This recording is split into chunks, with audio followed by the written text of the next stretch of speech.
ஆண்டவராய் இயேசு கிறிஸ்துவின் நாமத்தில் உங்கள் யாவரையும் அன்பின் வாழ்த்துக்கள். நம் ஆணை மன்னா என்ற தின தியானத்தின் மூலமாய் உங்களை சந்திப்பதிலே மிகுந்த மகிழ்ச்சி அடைகிற அலையிலையா. கர்த்தர் இந்த நாளிலே நமக்கு கொடுக்கப்பட்ட தலைப்பு வேறுபாடில்லாத இருதயமே கர்த்தரை பிரியப்படுத்தும். எடுத்து வாசிப்போம். சங்கீதம் 86:11. நான் உமது நாமத்துக்கு பயந்திருக்கும்படி என் இருதயத்தை ஒருமுகப்படுத்தும்.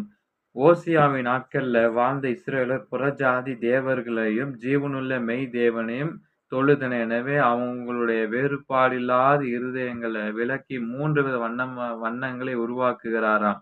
அத ஓசியா முதலாவது அவங்களுக்கு திரும்பி போடாத அப்பத்தை போல மெய் தேவனுக்கும் பிற தேவர்களுக்கும் சுவையற்றவர்களாக இருக்கிறார்கள் என்று ஓசியா 7:8 வாசிக்கிறோம். 2வது, அவங்க வயது சென்ற மனுஷர் தனக்கு பெரிய வயதாகி விட்டதின் அறிகுறிகள் அறியாமல் இருக்கிறாங்க என்று சொல்லி ஓசியா 7:9-10. 3வது, அவர்கள் பேதையான புறாவை போல உதவியை தேடிக்கொண்டு புறஜாதி தேசங்களுக்கு அங்கும் இங்கும் அலைகிறார்கள் என்று ஓசியா 7:11 வாசிக்கிற இந்த நாட்கள்ல அவர்களைப் போல கிறிஸ்தவர்களான நாமும் வேறுபாடும் இருதய கோளாற்றினால் நம்ம பாதிக்கப்படுகிறோம். நம்ம இயேசுவை விசுவாசிக்கிறோம். ஆனால் வாழ்வின் எல்லா பகுதிகளையும் அவரிடத்தில் ஒப்படைக்க நாம் தயங்கி கொண்டிருக்கிறோம். நம் சபைக்கு போறோம்.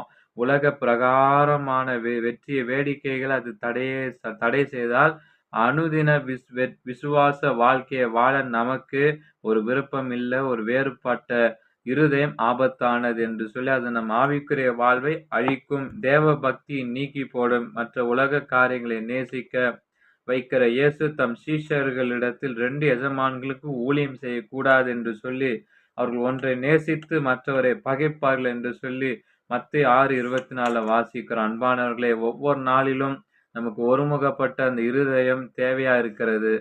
சங்கீதம் 87:11 தாவீது தேவ நாமத்திற்கு பயந்திருக்கும்படி அவனுக்கு இருதயத்தை ஒழுங்குபடுத்த வேண்டும் என்று ஜெபிக்கிறார். சங்கீதம் 86:11 ஒருமுகப்படுத்தப்பட்ட இருதயத்தை காத்துக்கொள்ள இயற்கைக்கு அப்பாற்பட்ட பரிசுத்த ஆவியானவருடைய வல்லமையில் நாம் தொடர்ச்சியாக சார்ந்து கொள்ள வேண்டும்.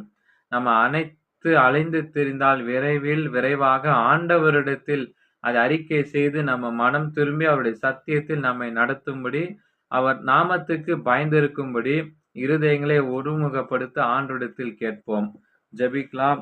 ஆண்டவரே, எனக்கு ஒருமுகப்படுத்தப்பட்ட இருதயத்தை தாரும். ஒவ்வொரு நாளிலும் அது எனக்கு தேவையா இருக்கிறது. இல்லாவிட்டால் உலகத்தோடு நான் சமரசமாகி உமது வழியை விட்டு விலகுவேன். உமது பரிசுத்த ஆவியானவர் என்னை சத்தியத்தில் வழிநடத்தி உமக்கு பிரியமான வாழ்க்கைகளை நான் வாழ அவர் மேல் சார்ந்து கொள்வேன். ஆமென். Have a blessed day. God bless you.